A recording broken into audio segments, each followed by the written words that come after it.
नमस्कार दोस्तों, इस वीडियो में हम लोग सूफीवाद से संबंधित प्रश्न को देखेंगे। प्रायः इंटरमीडिएट के में यह प्रश्न रहता है कि सूफीवाद पर संक्षिप्त लेख लिखें या उसके सिद्धांतों की चर्चा करें या उसके सामाजिक जीवन या उसके क्या योगदान थे या उसके क्या प्रभाव पड़े। तो चलिए देखते हैं इसे कि सूफीवाद क्या था। तो सल्तनत काल में इस्लाम धर्म में जो सबसे महत्वपूर्ण घटना घटी वह थी सूफीवाद या सूफी संप्रदाय का उदय। सूफी शब्द की उत्पत्ति को लेकर के विद्वानों में मतभेद है। सभी लोग अपने अलग अलग राय देते हैं, इसलिए इस पर विवाद है। आरंभ में अरब प्रदेश में सूफी उन्हें कहा गया जो सफ यानी कि ऊनी वस्त्र जो पहनते थे। बाद में शुद्ध एवं पवित्र आचरण और विचार रखने वाले सफ़ा सूफी कहलाए। कुछ विद्वान यह भी मानते हैं कि मदीना में मोहम्मद साहब द्वारा बनाई गई मस्जिद के बाहर यानी मक्का की एक पहाड़ी है पर जिन लोगों ने शरण ली एवं अल्लाह की आराधना में मग्न रहे उन्हें ही सूफी कहा गया। सूफीवाद का विकास ईरान में हुआ, वहाँ से यह भारत भी आया। 13वीं और 14वीं शताब्दी तक भारत में इस्लाम धर्म के साथ ही सूफी संप्रदाय भी व्यापक तौर पर स्थापित हो चुका था। अब प्रश्न है कि सूफी मत के क्या सिद्धांत थे। तो इसे हम लोग 5 भागों में देखेंगे। पहला यह कि सूफी मत के लोग रहस्यवादी थे और अल्लाह के रहस्यों की खोज करना अपना मुख्य उद्देश्य समझते थे। दूसरा, सूफी संप्रदाय के अनुयायी सांसारिक भोग विलास तथा वैभव के घोर विरोधी थे और सादगी पर बल देते थे, मतलब कि वो पूरी तरह से सादगीपूर्ण जीवन व्यतीत करना चाहते थे। किसी भी प्रकार का भोग विलास और किसी भी प्रकार के वैभव का वो विरोधी थे। तीसरा कि सूफी लोग मनुष्य के कर्म, शुद्ध तथा सरल जीवन और संयम को ईश्वर की प्राप्ति का मुख्य साधन मानते थे। क्या बोला कि सूफी लोग मनुष्य के कर्म, शुद्ध तथा सरल जीवन और संयम को ईश्वर की प्राप्ति का मुख्य साधन मानते थे।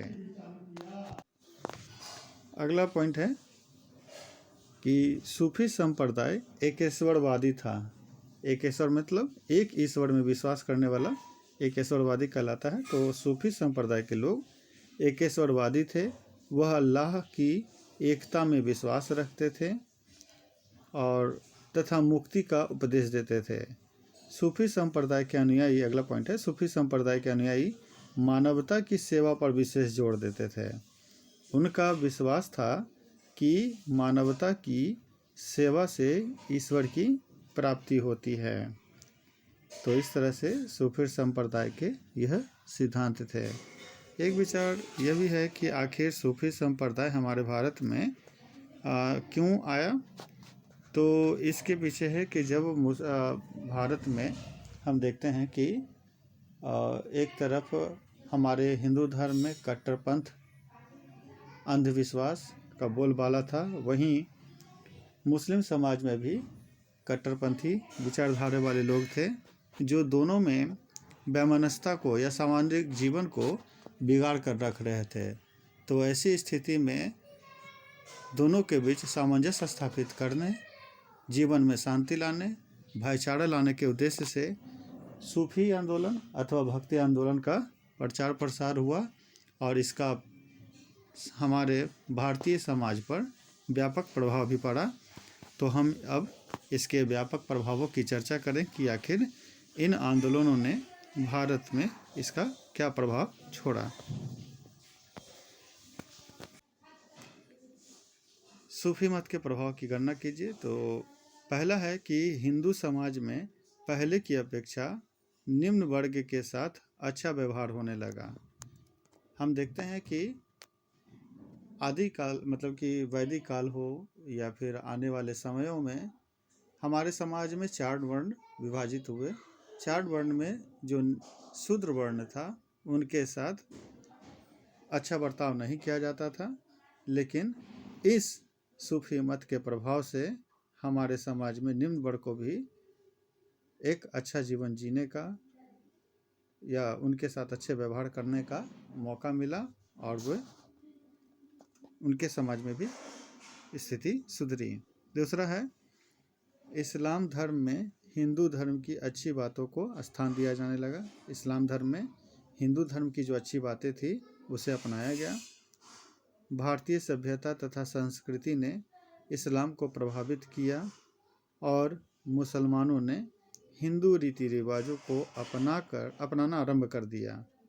तीसरा पॉइंट है कि सूफी मत ने अपने प्रचार में मुसलमानों को पहले की अपेक्षा सूफी मत ने अपने प्रचार में मुसलमानों को पहले की अपेक्षा